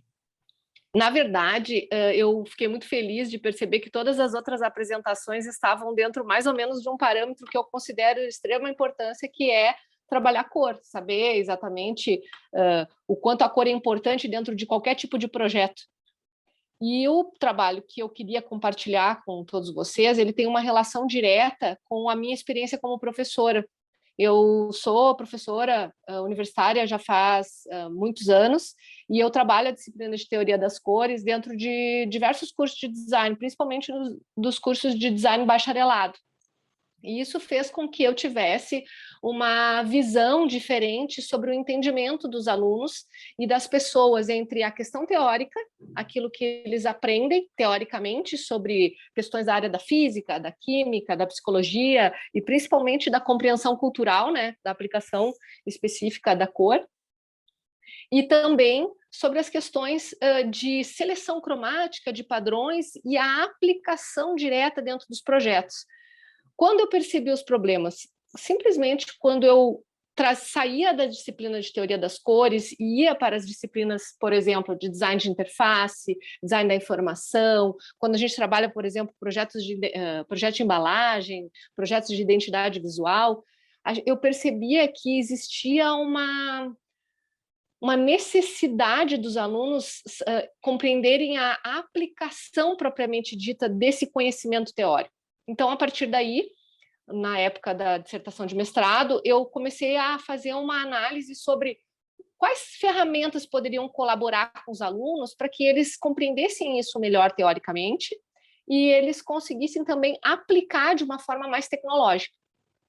Aí eu fiz uma abordagem do tipo assim, eu vou ter que fazer um recorte, e aí selecionei todos os cursos de design bacharelado dentro do Rio Grande do Sul, que é o estado aqui no Brasil onde eu moro, e selecionei todos os cursos dentro do Rio Grande do Sul que tinham a disciplina de teoria das cores, para que eu pudesse fazer uma categorização de conteúdos aplicados.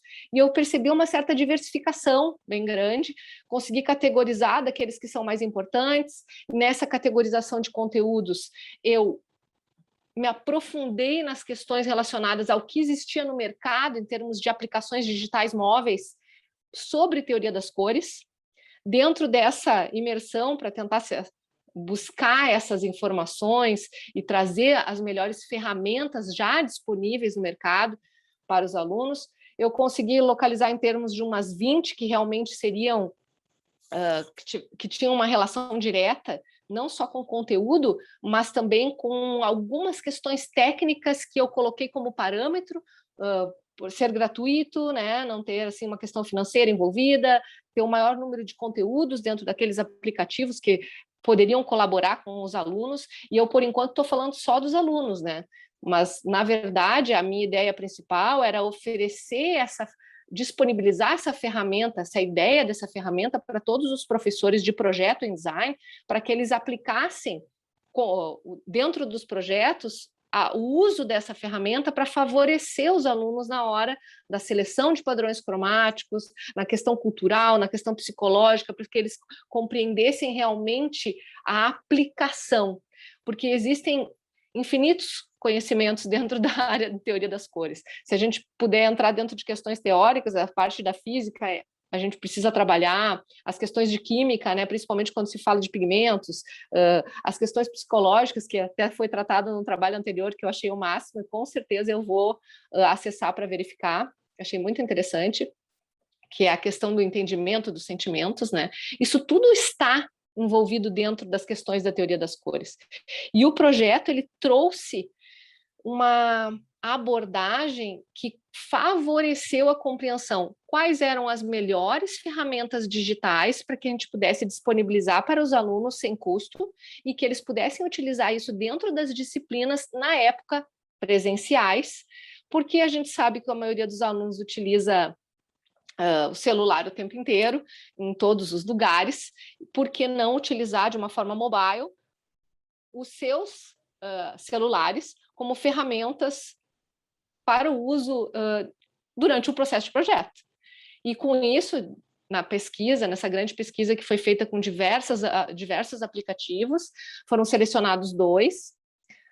Na verdade, um foi o que foi considerado mais pertinente em termos de conteúdo, aplicação, desenvolvimento técnico. Esses 3 primeiros que foram selecionados, foi feita uma análise da experiência do usuário, uma análise de usabilidade, uma análise principalmente do design instrucional, porque eu precisava saber se aquilo realmente ajudava ou colaborava na parte da compreensão dos alunos com a teoria, com a prática. E todo esse processo me ajudou assim, a perceber que os alunos precisam compreender a teoria das cores, eles precisam selecionar e aplicar os padrões cromáticos nos processos de projeto em design. E isso fez com que, a partir desta análise, a gente conseguisse atributos principais para que, quem sabe, futuramente, não desenvolver um aplicativo específico que colaborasse também com o ensino, não só usar um que está disponível no mercado para umas questões mais, vamos dizer assim, mercadológicas, né? No caso, o que foi selecionado como o melhor dentro de diversos foi o Adobe Capture, que ele era um aplicativo onde ele demandava um conhecimento tecnológico, onde a gente podia simplesmente inserir literalmente as questões, o que é, né, um disco cromático, quando se usa disco cromático, existe o disco cromático das artes, que seria o RYB, né, o RGB, o CMYK, porque a maioria dos alunos ou as pessoas que utilizam uma ferramenta digital, elas não têm uma noção real, teórica, do funcionamento. Elas pegam essa ferramenta digital e saem aplicando, mas existe todo um embasamento teórico por trás que favorece uma inserção acadêmica. E era isso, dentro do nosso projeto, que fazia com que se tornasse mais interessante. Aí chegou a pandemia, todo mundo remoto, todo mundo em disciplinas remotas, e eu resolvi iniciar um processo de inserir essa ferramenta literalmente como algo que fosse utilizado no dia a dia das disciplinas. Na disciplina de teoria das cores, eu dei aula para diversos cursos, né, de graduação, artes, fotografia, publicidade, e eu consegui dentro da sala de aula perceber que essa aplicação digital, que no final da minha pesquisa foi definida como a melhor dentro dos contextos, critérios, requisitos que eu, vamos dizer assim, consegui construir dentro daquela pesquisa, que é o aplicativo Adobe Capture. Na área das artes, ele é super bem aplicado, na área da fotografia, muito melhor ainda, porque ele demanda ferramentas não só dentro da área de cores, mas de outras áreas que se complementam.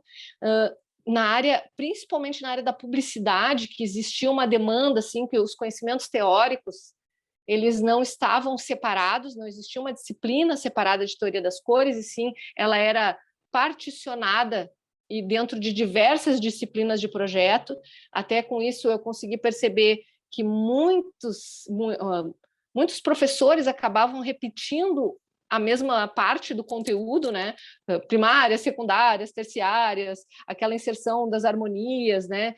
E não se aprofundavam na importância dentro do projeto. E eu fico muito feliz de perceber que todo esse meu amor, como a outra menina que apresentou aqui, por compreender a teoria das cores, aplicar e fazer com que ela funcione realmente dentro dos projetos de design, eu consegui perceber que todos têm essa necessidade, existem diversos problemas, e com essa pesquisa, com essa discussão que eu estou trazendo aqui para todos, né, é que a gente realmente precisa se aprofundar. E as aplicações mobile, vamos dizer assim, todos os aplicativos que eu consegui selecionar tinham algo de interessante, mas nenhum deles era completo dentro de um parâmetro geral. Vou dar um exemplo. Qual seria por ser completo? Existiam requisitos técnicos, como eu comentei antes, né, que eles fosse disponível para qualquer pessoa, que não tivesse um custo, que pudesse ser atualizado, que ele estivesse com uma demanda teórica correta, porque existem muitos aplicativos que não têm todos os discos cromáticos disponíveis, né, que a gente chama RGB, CMYK, RYB, que são a parte de pigmentação e que a gente utiliza para a harmonização. Mas o mais importante de tudo é perceber que essa argumentação e esse processo que foi aplicado, ele é direcionado para qualquer tipo de intenção criativa. E a partir daí eu consegui aplicar dentro das salas de aula durante a pandemia e percebi que os projetos conseguiram ter muito mais fundamentação teórica e conhecimento sobre aquele conteúdo do que antes, quando eles não utilizavam as ferramentas digitais. Basicamente era isso. Muito obrigado. Qué interesante, Patricia, el tema del color. Se ve que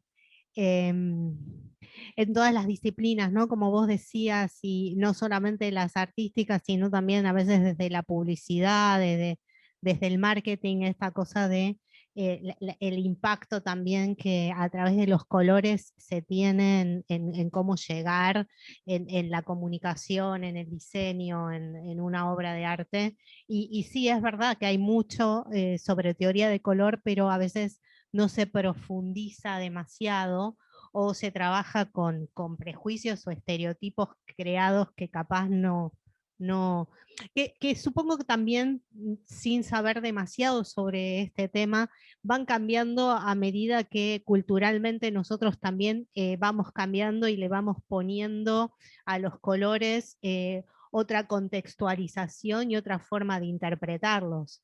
Porque eso también es importante tenerlo en cuenta, ¿no? Dónde y cómo se lo usa y en qué cultura. Muchísimas gracias. Si querés compartir en el chat tus datos personales y por ahí como para que también se puedan comunicar con vos y te hagan preguntas, ahí había alguien interesado en contactarte.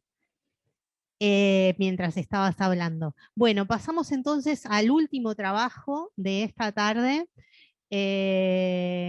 la tenemos por aquí a Clara Velázquez de Colombia. Ella va a presentar un trabajo que se llama El vestuario y sus inflexiones en las artes plásticas. Clara, ¿estás por ahí? Ahí está. Hola, sí, aquí estoy. Bueno, Clara, bienvenida. Muchas gracias. Te dejo. Listo, Andrea, muchas gracias. Bueno, muy rico estar por aquí con ustedes, ya para cerrar entonces.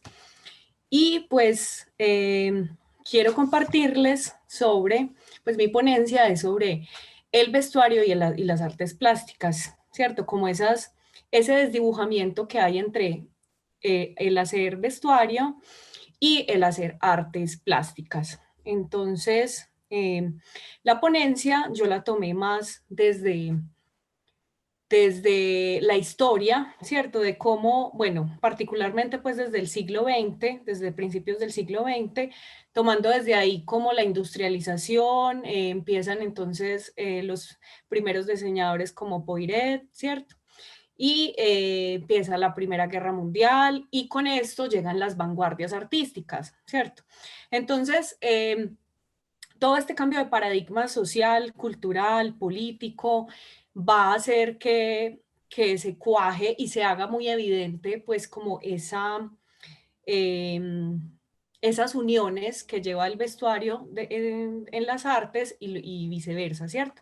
Por ejemplo, entonces vemos con Paul Poiret cómo se inspira en esculturas, en obras de teatro, en pinturas, ¿cierto? Y a su vez, eso mismo, pues estaban haciendo los artistas plásticos.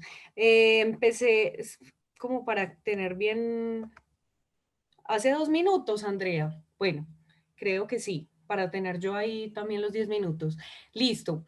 Y entonces, como por ejemplo Picasso, ¿cierto? Que empieza entonces con el cubismo, Braque, también a su vez, al empezar con el collage, empiezan a coger partes de mundo a pegarlo en la obra, ¿cierto? Lo que también va a evidenciar las texturas del cuerpo, pues las texturas de las telas que se ponen en la piel.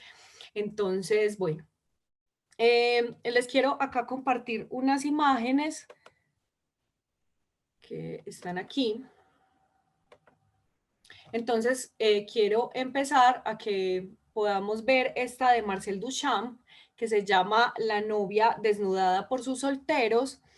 Esta obra es de 1923, en plenos 20, con todo el cambio cultural que sucede. Y entonces me parece fundamental, no solamente Marcel Duchamp, sino esta obra en particular, porque con esta transparencia, siendo una obra bidimensional, permite que los cuerpos que pasan del otro lado, pues también hagan parte de la obra, ¿cierto? Entonces, esto ya me parece fundamental, no solamente los ready-mades que va a hacer Marcel Duchamp y los demás dadaístas, sino que además empieza ya a incorporar, a darle como toda la importancia a los cuerpos que se ven atrás, ¿cierto? Entonces me parece fundamental como en una obra bidimensional que es transparente, se va a acabar de complementar pues con las corporalidades que pasen, ¿sí?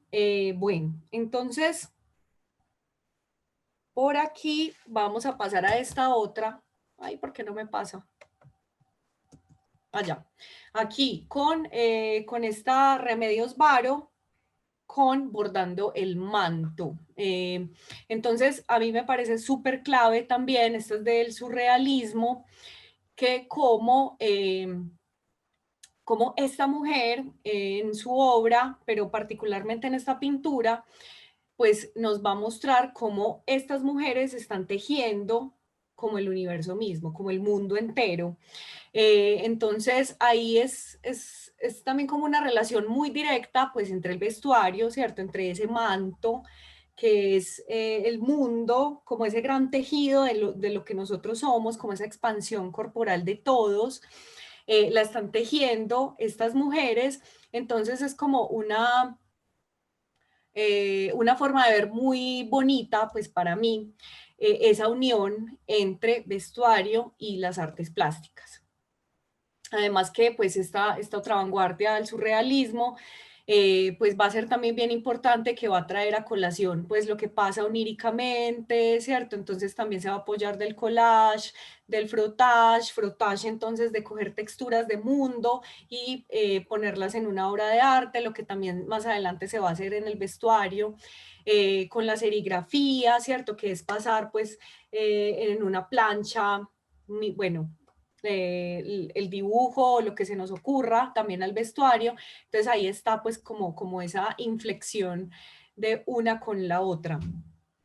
Bueno, entonces por aquí tenemos a Max Ernst con uno de sus collages, no recuerdo el nombre del libro, pero él realiza una serie de collages que los ensambla en un libro de artista, y todos son a partir de collages, de recortes de su época, de publicaciones, y los interviene. Entonces crea como una especie de bestiario que también me parece asombroso cómo empieza a jugar con el vestuario, la indumentaria, pero además con partes de otros animales, de otras cosas.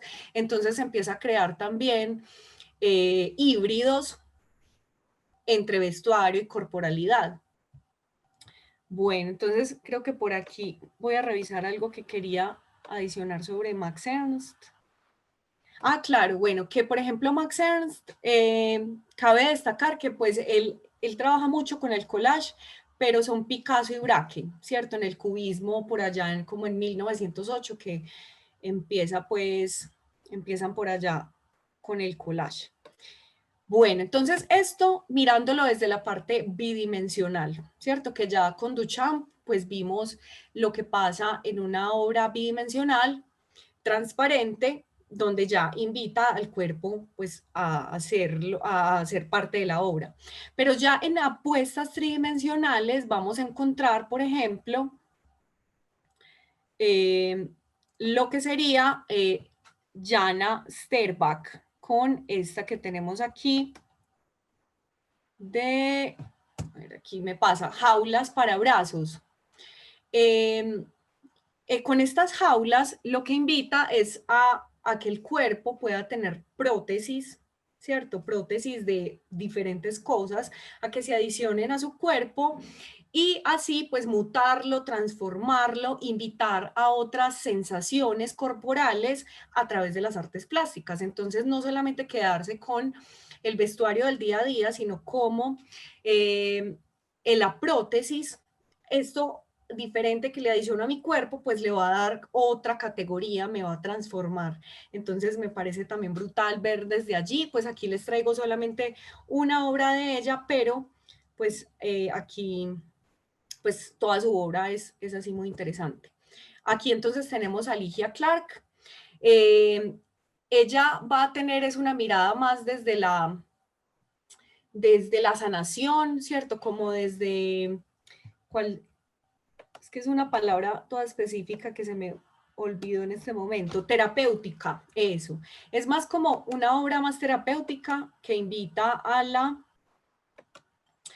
sanación, al verme en el otro. Entonces, al ponerse estas prótesis con el otro, entonces también invita a cambiar la corporalidad, ¿cierto? Es como otra manera de ver el vestuario. Bueno, por aquí entonces tenemos a María José Arjona, una artista colombiana que me parece muy valioso. Ah, bueno, aquí ya hay que hacer también un último, pues como una última división, y es que estábamos viendo en obras tridimensionales y ahora acabamos a ver ya más performáticas, ¿cierto? Como las prácticas artísticas contemporáneas, donde ya también el cuerpo, pues no importa qué está haciendo, si está haciendo escultura, si está haciendo lo que sea, un happening, un performance, como está aquí María José, en este que se llama, que lo olvidé y no lo tengo por aquí escrito. Pero bueno, aquí sí se los puedo decir. Perdón. Ah, sí, Demo Retorno. Esta obra es de 2008. Listo. Entonces, aquí vemos cómo desde su aliento también ella está en una suerte de soplar por este aparatico que hace burbujitas, entonces con su aliento, ¿cierto? Como su expansión corporal a través del aliento, pues va a pintar y va a transformar su entorno. Este es un performance en el que pues va a pintar a través de su aliento. Entonces también es una manera muy poética de pensar el cuerpo. Y bueno, ya por último, quiero compartirles 3 acciones performáticas que hice, que una es dibujar, en la que entonces la idea era expandirme a través del dibujo, como lo estamos viendo aquí en esta serie. Esto hace parte pues de un video en la que me dibujo y me expando. Conforme voy necesitando dibujo, pues me lo voy poniendo en mi cuerpo, así como vemos en esta fotografía. Esta sería ensamblar, que entonces es también desde el collage, cómo yo me adiciono cosas, me voy transformando el cuerpo, pero a través del ensamblaje y el collage. Y esta sería hilar. Esta ya es para cerrar, pues cómo me hilo y me coso pues al fondo, al entorno, al cuerpo. Entonces es como un desplegamiento, una extensión corporal, pues como que evidencia ese tapiz de lo que somos, una infinitud. Y listo, entonces este sería como el primer momento de ese performance, y este pues ya donde estoy completamente cosida. Y listo, muchas gracias. Qué bella tu obra, Clara, qué interesante. Muchas gracias, Andrea. Bueno, la verdad es que nos quedan 2 minutos nada más. Yo les pediría que si pueden todos prender las cámaras, así nos vemos una última vez, todos los expositores, y nos despedimos. Me parece que si me estuve anotando, estuve escuchando atentamente todas las ponencias y me estuve anotando también algunos conceptos de lo que ustedes estuvieron recorriendo a lo largo de este encuentro, y me parece que hay algunos hilos en común conceptuales en todo lo que ustedes estuvieron trabajando, que tiene que ver con la creación de la identidad, lo emocional, lo cultural, esta cosa del ligar el pasado, que acá también apareció en el trabajo de Clara, esta cuestión de trabajar sobre las vanguardias y trabajar sobre los patterns bueno, que ya son es lo paradójico, ¿no? Las vanguardias ya son una tradición, o sea, nos atraviesan también en todas nuestras producciones. Peter Brook, que es como el mito viviente del teatro, ¿no? Y cómo en realidad marcan rupturas, pero se vuelven después también nuestros clásicos, por los que tenemos que volver a pasar todo el tiempo. Y esta cuestión de las materialidades, ¿no? Del color, las materialidades, las formas. Me parece que esta obra última tuya, Clara, de vos, que sos vestuario y sos escenografía al mismo tiempo, fue como muy interesante como imagen final de este encuentro. Y bueno, no sé si alguien tiene ganas de agregar algo para despedirnos, porque ya estamos en hora, pero bueno, les agradezco muchísimo en nombre de la Universidad, de la Facultad de Diseño y Comunicación, que con tanta generosidad hayan compartido sus trabajos hoy con nosotros.